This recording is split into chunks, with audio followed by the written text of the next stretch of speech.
అని అంతకన్నా మాకు ఇంకా చాలా ఉంది. ఇప్పుడు నాకు ఒక ఆఫర్ ఒకటి వచ్చింది, బొంబులో పెద్ద సీటు, 75 years ఓల్డ్ వాడికి పాపం 2-3 పాటలు పోయినాయి. వాడికి 2 కొడుకులు, వాడికి 2 పోయినాయి. ఇప్పుడు వాడికి కావాల్సింది ఏంటంటే, ఇప్పుడు కొంచెం యాక్ట్ ప్రకారం మాకు కొన్ని ప్రాబ్లమ్స్ ఉన్నాయి, లీగల్ హర్డిల్స్. నీ పెళ్ళం నీకు విడాకులు ఇచ్చి వాడిని చేసుకుంటారు. వాడిని చేసుకుంటే ఏమవుద్దిరా, లీగల్లీ వెడెడ్ వైఫ్ కదా, పిల్లలకి ఏమవుద్ది, మదర్ అవుద్ది కదా. ఆవిడ అవయవదానాలన్నీ స్వచ్ఛందంగా ఇచ్చుకోవచ్చు చట్ట ప్రకారం. పెళ్లి చేసుకున్న తర్వాత మొత్తం ఏవి కావాలో అన్ని ఒలిసేసుకున్న తర్వాత ఆవిడ విడాకులు ఇచ్చేస్తాడు, మళ్ళీ వస్తే నువ్వు పెళ్లి చేసుకుంటావు. ఇది ఆపరేషన్ కిడ్నీ స్టార్. సరే, నువ్వు నీ కొడుకులు కిడ్నీలు అంట, అవి ఇక్కడ ఇండియాలో అమ్మన్నది, అంత యుఎస్ పంపించేది, వాటి ప్రాబ్లం ఇల్లీగల్ ట్రేడ్. ఇప్పుడు అనరా అని అను,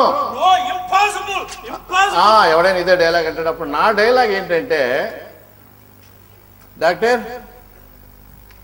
ఒక మత్తు ఇంజక్షన్ ఇస్తారు మా వాళ్ళు, పడిపోతావు, మొత్తం బాడీలో పార్ట్స్ అన్ని తినేస్తా, ఇక నుంచి బయటికి వెళ్ళవు కదా. ఇదిరా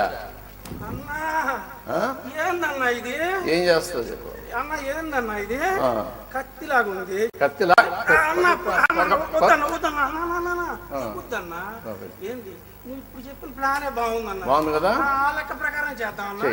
ఇప్పుడే బాగుంటాం. హలో ఇక్కడికి అన్న, ఇక్కడికి మనకి కొద్దిగా వాస్తు ఇది ఉందన్న. ఏంటి నైరుతి కదా, ఆ తూర్పు దిశకి తిరిగి అక్కడి నుంచి చేస్తానన్నా. హలో పోలా ఉండండి.